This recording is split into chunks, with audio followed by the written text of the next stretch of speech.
Hello, how's everybody doing? Welcome back to another Friday Fireside Chat.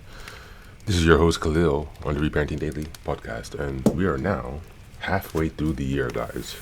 We are now in July, and this month is focusing on establishing boundaries and assertiveness. And so on this Friday Fireside Chat, I hope you've had an excellent week, by the way. We're going to talk about boundaries.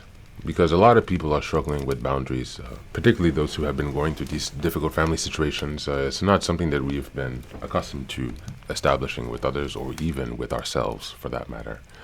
Boundaries are your guardrails for life. They allow you to communicate with others how you expect to be treated, and they are actually the highest form of self-love. If you see your boundaries as a reinforcement of your identity, the boundaries you're setting with yourself. This is how you are able to continue to push forward with discipline to manifest everything that's in you that you want to create. For example, I'm working on a few piano pieces right now, so I have boundaries with my time to say, okay, I need to practice at least 2 hours a day, this certain piece, and I need to do that for so many weeks, and having the boundaries with my time to know with somebody asking me to go out tomorrow on Saturday, for example, but maybe this week something happened at work, so I wasn't able to practice 2 days, so I want to practice 4 hours then on Saturday to make up. I need to put a boundary with myself and say, okay, I'm not going to go hang out with my friend. I can do that another time, so I can focus on what actually is my priority, which is playing the piano and practicing that one piece.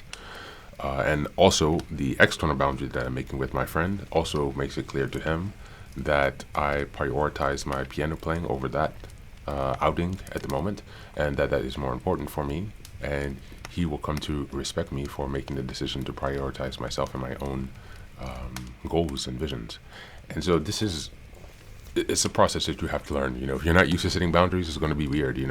If you've grown up being emotionally abused, you're not necessarily going to know when you're being emotionally abused in the current, unless you take some time to really learn to think how that works. And the same goes with gaslighting. If you've grown up being gaslit, which is also a form of emotional abuse, it's going to be very difficult for you to tell when you're in that same situation. It's like putting the frog in the slowly boiling water. They don't even realize when it's getting there, because most of these manipulators and abusers, they inch a little bit more, encroaching on your boundaries until finally you don't even realize where you are or how you got there in terms of your relationship and dynamic with this person. And so boundaries are so important, because you need to be able to protect your energy.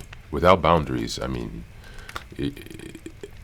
without boundaries, you don't exist. You become invisible, even to yourself and to those around you. And you open yourself up to further abuse and exploitation. You have the right to set boundaries. Everyone has the right to set boundaries. And one of the most beneficial ways to think about it, if you're new to this process, is think about what is giving you energy versus what is taking your energy. For example, if you love going to gym in the morning and you feel really so energized, that's an activity that's like really pumping you up.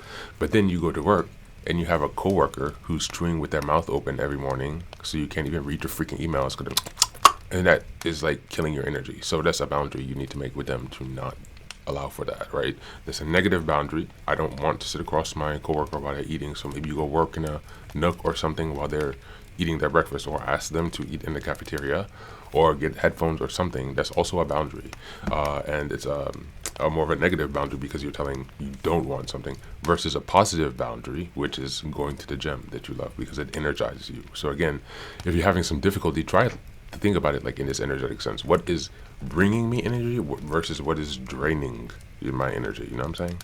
And once you start to work with this kind of framework, hopefully boundaries, I'm pretty sure they will, get more easier over time for you to manage. So I just wanted to have a quick chat on that today. Nothing too much to go into detail, but I just wanted to give you a shout out for the beginning of the month. Thanks again for following here. We are already halfway through the year, guys. So I really appreciate all of your help and support. This is incredible. We're reaching up to 500 episodes now. So yeah, thanks again for all your support and being here. Take care and have an excellent weekend.